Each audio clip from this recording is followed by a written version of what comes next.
Okay, so we have our first sprints of Bookoplathon, and I'm starting with The Dare by Harley LaRue. This is for the under 300 pages prompt, and the back says, Jessica Martin is not a nice girl. As prom queen and captain of the cheer squad, she'd ruled her school mercilessly, looking down her nose at everyone she deemed unworthy. The most unworthy of them all, the freak, Manson Reed, her favorite victim. But a lot of changes after high school. A freak like him never should have ended up at the same Halloween party as her. We never should have been able to beat her at the game of drink or dare. Losing the game means taking the dare. A dare to serve Manson for the entire night as his slave. It's a dare that Jessica's pride and curiosity won't allow her to refuse. What ensues is a dark game of pleasure and pain, fear and desire. Is it only a game, only revenge, only a dare, or is it something more? So this is the book that was banned from Kindle Unlimited, and it is 144 pages. So I'm hoping to get this done in the first 2 hours of the readathon / this set of sprints. So I have Becca's sprints on. It's got Becca, KJ Sutton, and Allie from Hardback Hoarder on it, and I suppose I should just get to reading. I will hopefully update this vlog, and I will hopefully edit this vlog in a timely manner, says the person who has not edited my Smut Den vlog from last weekend.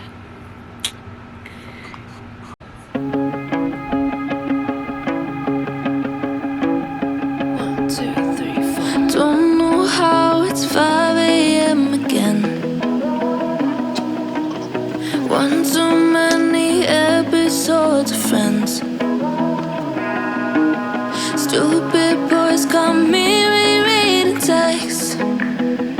Though it makes me sick, I can't seem to quit the adrenaline. Wasting my youth in, pressing the snooze when the sun's still in view thin. Why do I do this? I'm being stupid, testing my limits now. Don't feel alive when I'm awake. Not sure if I'm Oof. Okay, so alright, so I finished this book just now. We're doing the last sprint for Becca's sprints before they switch over to Vish's channel. It is 10:30. I might watch one of Vish's sprints, but then I need to go to sleep so I can wake up for Jade's sprints at 3 a.m. because of course. So I think this book is going to get a 3-star. I need to get a higher thing for my camera, but I think this book is gonna get a 3-star. The smut was fantastic. This would have been a perfect read for the Smut Den last weekend. There are BDSM elements. Oddly enough, there's not a lot of character development, there's not a lot of plot, but I did find the characters interesting and compelling, and I know it's just an erotic novella, but I kind of want more from their backstory, and I want to see where this goes. So this basically just follows one night at a Halloween party with this. They're not really a couple, but they're two people who went to school together and have had a relationship in the past and are now hooking up on Halloween. And so it ends kind of open-ended, and so I sort of want to know more, even though that's not the point of a book like this. So I am going to move it on to my next book. This one is for the Gods prompt, and we have Valkyrie. It is by Kate O'Hara, And she writes the Pegasus series, which if you look it up, you'll probably... Is there a picture in the back? Yeah. It's like this series, this middle grade series. I bought this on a whim at Books A Million, and I'm super hyped to read it. I love the cover, and I love the shiny text. So this is a middle grade. It is 344 pages, which is a little long, but it's a middle grade. So I'm hoping to finish this, or at least read it during Jade's sprints and maybe finish it, because we get our next prompts during Erin's sprints, which are 3 to 4, 5 to 6 tomorrow morning. Well, if it's every 12 hours, so it would be at 7 a.m. that we get the next roll drop. So I need to finish this by 7 a.m. to be ready for the next set of prompts. So what is this about? Freya is dreading her upcoming birthday when she'll officially take her duties as a Valkyrie escorting the valiant dead to Valhalla. She wants nothing to do with humans or their wars, but when she's sent on her first mission, she reaps the soul of a soldier with unfinished business. Business that sends her on an epic quest to the mortal world. As Freya spends time around humans, she begins to wonder what it would be like to have real friends.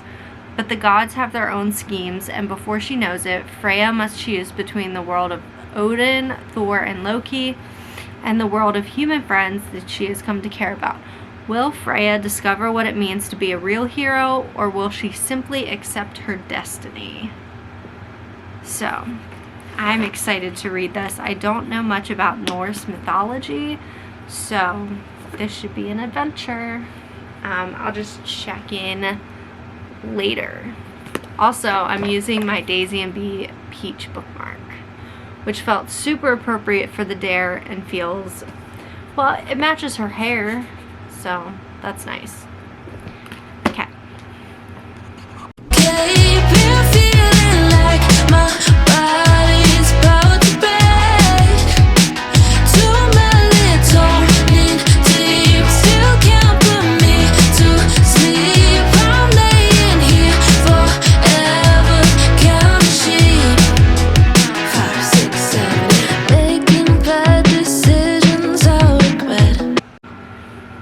So, good morning, everyone. Obviously, I didn't fix... There we go. That's fixed-ish. Okay, so it is Saturday. It is 7:23. I am watching reading sprints on Erin's channel, and she just did the roll drops for the second set of roll drops. So, the prompts, the next set of prompts are to read an audiobook or ebook, which is super easy, and then to read a book with any color in the title. So, for my audiobook, I'm going to continue with The Book of Cold Cases by Simone St. James. I have 3 hours and 23 minutes left of this. I'm not going to start it just yet. I'm going to try and finish my God's Prompt book first. And also, I figure I'll do this later when I'm like diamond painting or like straightening up or something. So far, this book is okay. It's not like my favorite thing ever. Where am I? I'm on chapter 16. So it's basically, it's dual timeline. And it's about this one lady who maybe committed some murders, and the other person is a true crime blogger, and she gets to interview the lady who committed all these crimes. It says, some crimes come back to haunt you. A true crime blogger gets more than she bargained for while interviewing the woman acquitted of 2 cold case slayings in the chilling new novel. In 1977, Clear Lake, Oregon was shaken by the Lady Killer murders. Two men, seemingly random, were murdered with the same gun with strange notes left behind.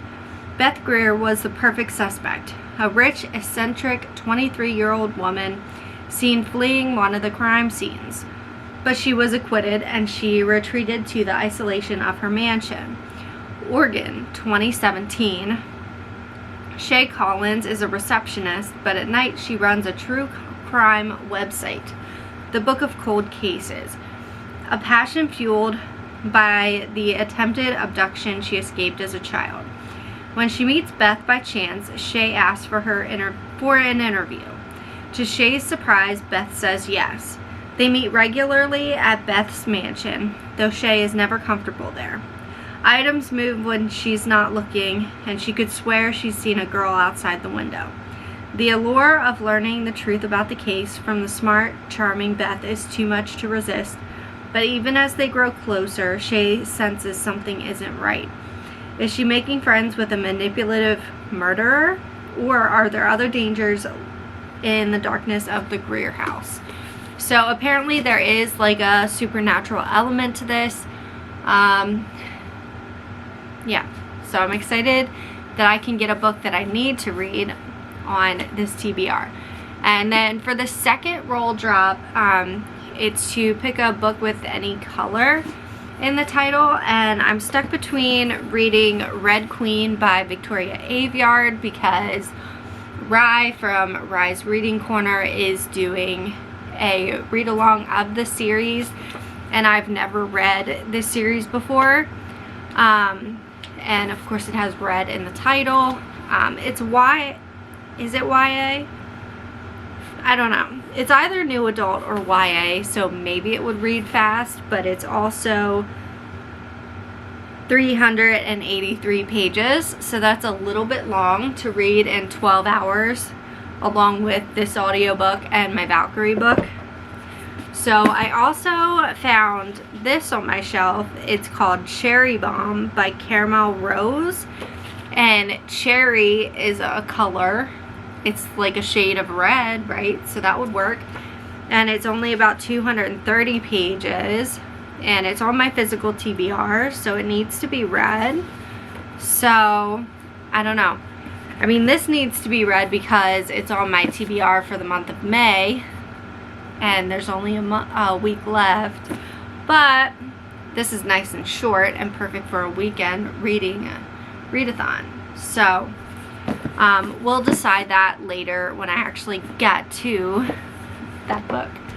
So there's 17 minutes left of this reading sprint, so I'm gonna start with Valkyrie. I meant to wake up and watch Jade's sprints with Beth, but I didn't wake up on time, so that didn't happen. But that just means we're refreshed for the day, right? My plans for today, obviously do some reading. I might make cupcakes later because Gavin's sleepover, and what's a sleepover more than cupcakes? Hello, sounds delicious. So yeah, we'll see what happens, and I will just check in with you guys later. It's also supposed to be like 90 degrees, so if I'm sitting in the dark for some of the day, that's why, because it's hot and I look like garbage, but that's okay. I have a peanut butter donut because I think I need some sort of like quick sugar energy. So I am about halfway through Valkyrie by Kate O'Hara, and I'm loving it. It's reading too slow for a 48-hour readathon, but it's really good.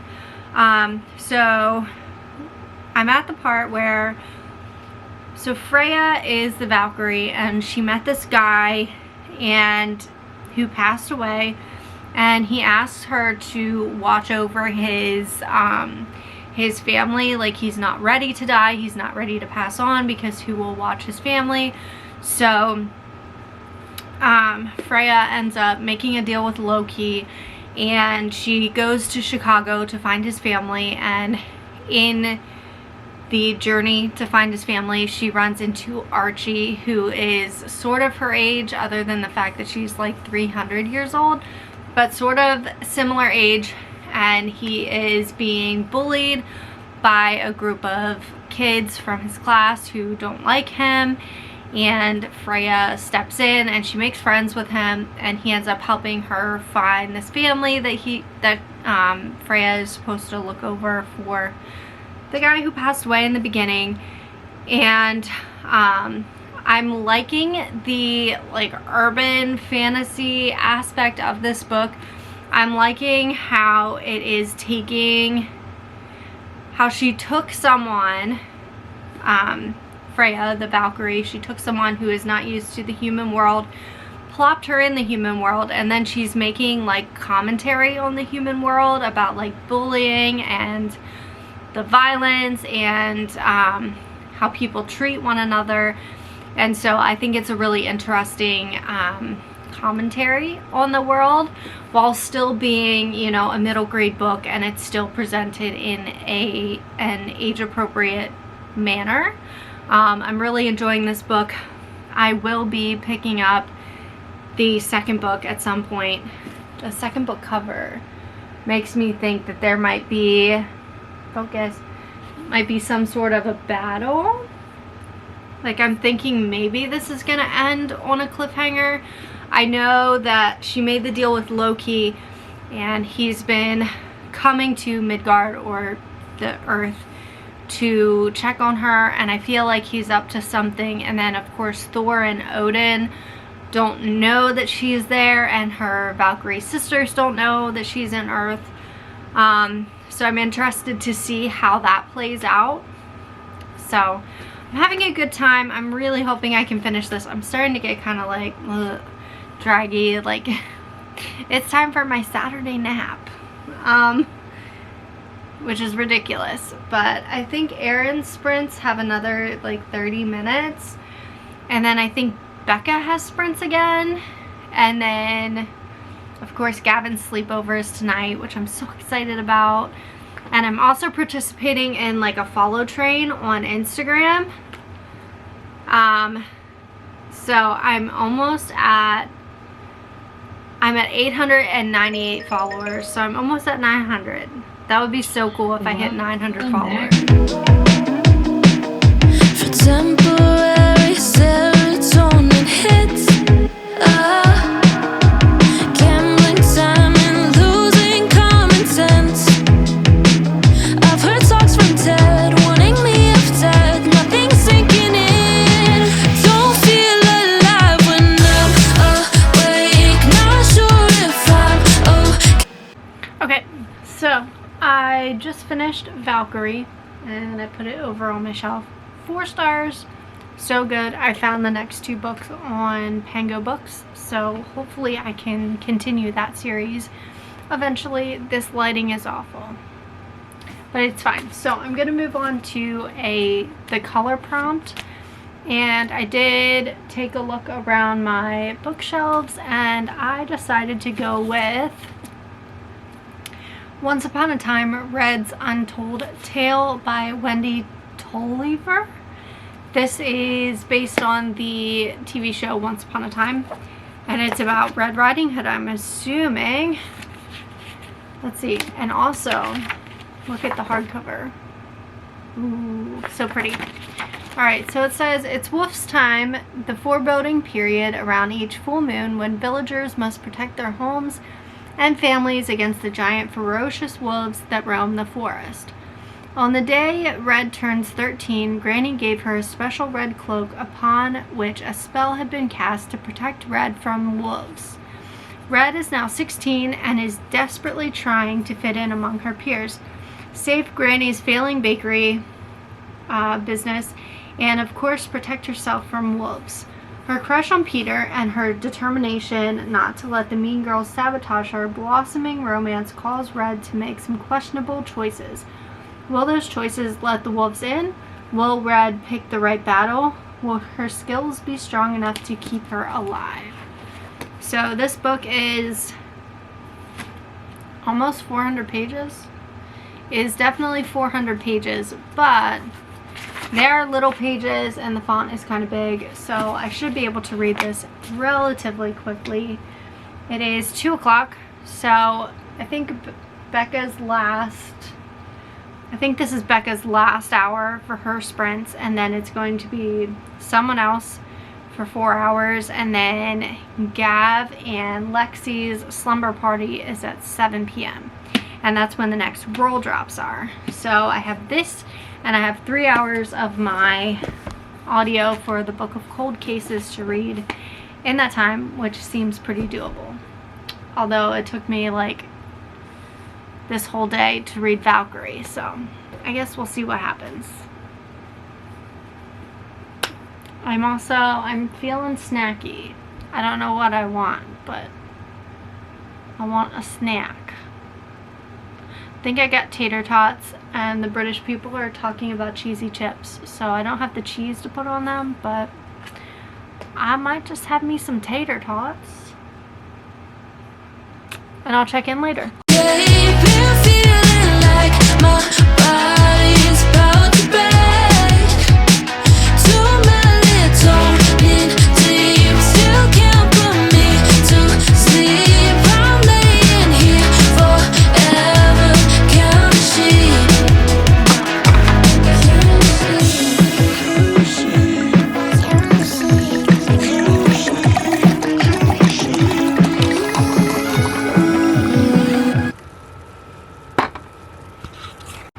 I'm just all about this like wrapped in a blanket life today. So anyway, it is almost 8 o'clock. We are into the first hour of Gavin and Lexi's sleepover. This is the first sprint. They did the roll drops, and the next 2 roll drops were a spooky book and a YA book. Of course, I haven't finished the 2 books from Erin's sprints, but we're not going to talk about that. So for a spooky book, I decided to pick up Scary Stories for Young Foxes. This is a middle grade that I've had for a while. I've had my eye on it for a while. Basically, it's about these little foxes, and they go and seek out spooky stories from storytellers. It says, the haunted season has arrived in the Antler Wood. No fox kit is safe. 7 little foxes in the twisted Antler Wood, listening to stories much later than they should. Oh, the sprint's over, so I will check in a little bit. I have my wine. I have a brownie and some strawberries, and I'm gonna go see what nonsense we are doing in this second chatty bit after the first sprint. I think the next one we're doing face masks, so I'm excited. But anyway, check in later. Fruit meals maybe as well. Okay. Mine is really because it was. Face mask portion of the evening. I have this face mask from a local store. It smells like roses and it is amazing. And my face is going to feel like a baby's butt afterwards. It's fantastic. And I'm watching, of course, Gavin and Lexi, and they have their face masks on. And Gavin's face mask is basically the turkey from Friends. Weird.